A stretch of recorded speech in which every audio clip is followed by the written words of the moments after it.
That is James Mennie. He is over at the Montreal Gazette. So, Jim, we just had the report. Jason just reading this now, but Montreal's population actually declining. I think the number I heard was 50,000. So what are we looking at here as far as you're concerned? Well, what we're looking at is an interesting trend, but one that you and I have been discussing quite literally for at least the past 15 years, which is, as long as this show has been around, there has been a constant trickle of Montrealers off the island. And no, they're not moving to the Gaspé. They're moving to the Coca. They're moving to the 450.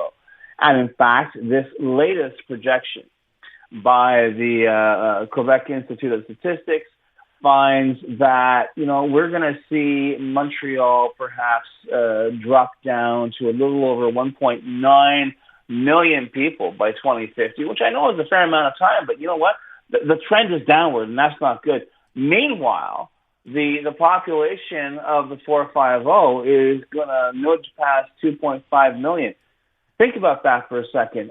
Resources, population, tax revenue, infrastructure, the demands thereon. And, our mayor, God love her, and she's the first mayor, I think, who's actually spoken this out loud, saying, we got a problem here. We have housing that's not affordable. We have problems with homelessness. We have problems with the public security. Our rep is not very good. And young families are saying, no, I don't think so. I'm going to go. And I got to tell you, I've made it quite clear. I'm one of those hundreds of thousands of Montrealers who got off the island, who crossed the river, where life, it's not that life is better. Aaron, life is normal. Things work for more than 3 days at a time. If you want to throw something out in your garbage, you don't have to fill out a form or have a public consultations. It's all very simple, and this is something Montreal's forgotten. I think our new mayor has figured this out. I think slowly but surely she's going to turn around and turn Montreal into a city that gets things done and hopefully turn this trend around. But this has been going on literally for decades. And as long as the news is bad, as long as Montreal keeps making living in Montreal so damn complicated, people are going to leave. It's as simple as that. Yeah. Spare me the sermons about joie de vivre. That got off the bus about 10 years ago. So you know what? Everybody just calm down. You want to be in Montreal, and I've been listening to the segment over the past half hour. I don't want to stomp on Michael's dream. Squirt it with barbecue starter and then set it on fire. But the fact of the matter is, a lot of people do not, as we heard, a lot of people do not agree. A lot of people would get out of here in a New York minute. And that's not a good rep for a city to have. Montreal, I got to be careful how I say this. Montreal, as far as I'm concerned, was never a great city, but man, à un moment donné, it was a good city. It was a good city. It was a fun city to live in. Then all of a sudden, things got so complicated. Things got so bureaucratized. Things got so difficult. The simplest things became so difficult that now people are saying, I don't have the time for you to figure out your act. I am just going to, whatever time I have, whether it's a young family or indeed older people, turn around and say, I don't have the time to put up with all this agite. I'm going to move across the river. That's what's happening, and that's a challenge for our mayor and quite frankly, for the show to come out. So now, Jim, I'm going to ask the question because I asked everybody else. Outside of moving off island, if you could live any place else, where would it be? I have visited so many places. There's still a lot of places I want to visit. I can't give you a straight answer other than to tell you it can't have a winter. Although it's so funny, because a lot of people were calling the show talked about San Diego. I know people have gone out of San Diego, and apparently it's a great. But you know what? You learn the weirdest things. A few years back, I traveled to Arizona for a vacation. Because I said, you know what? I've never seen the desert. I ended up staying in Scottsdale for a couple of weeks. It was a hoot and a holler. What a great place. But you know what? I haven't seen enough yet to give you a final answer, Aaron. But one criterion that is not negotiable. It's a complete deal breaker. No winter. Winter. Got it. What about Bora Bora? I thought that was the most interesting call. You got to be careful with that stuff because no, straight up, because it's great. I could say Tahiti, But with global warming, and apparently Antarctica is melting faster than an ice cube in one of my martinis, you might wind up living in Tahiti, and then suddenly discover you're up to your armpits in the Pacific Ocean. Okay. So let's be careful with that. Okay. Well, let's assume it's going to happen or take 200 years to happen, in which case there's not really a lot to worry about. Well, be careful. No. Okay. Easy, buddy. Okay. And you know what? You're a great one to talk because where have you been so far? You've been to the Maldives, right? Yeah. Maldives. Yeah.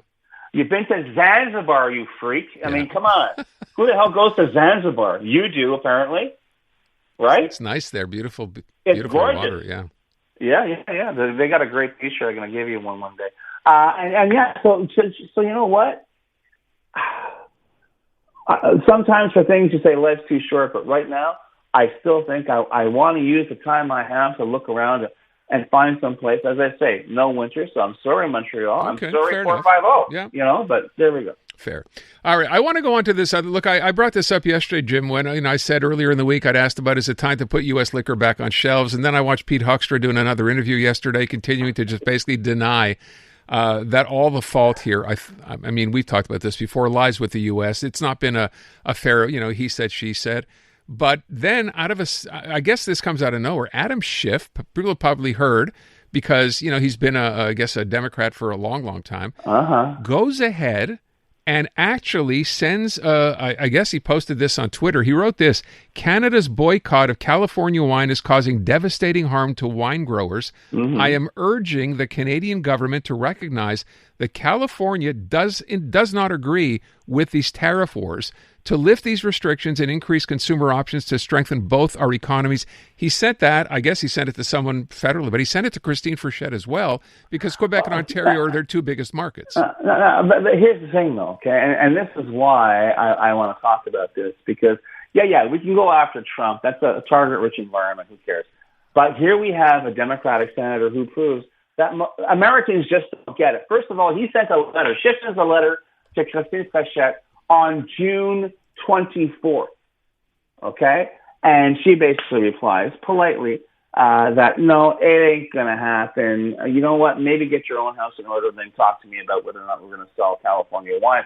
So this tweet where he's got, I'm urging the Canadian government to recognize that California doesn't agree with these tariffs. A, you don't care. B, it's not for the Canadian government to determine whether provinces allow foreign liquor to be sold on the shelves of their liquor stores because it's their jurisdiction. But here's another tourist turning around saying, you know what? You can make our lives so much easier if you just bend the knee. We Democrats have been doing that for the past 8 years, and we realize we look like a bunch of, incompetent, useless, pointless ciphers. But the fact is, that's how we do things downtown. And God love her, for Christine Frechette, I don't even think Mark Carney's going to bother replying to this. But the fact is, no, actions have consequences. I don't care if you're not a Republican or a Trumpist. Actions have consequences. And you saw that. I think we both saw that when you had that question on the show earlier this week. What about the boycott of American liquor, blah, blah, blah. The bottom line is, this is how we make you howl.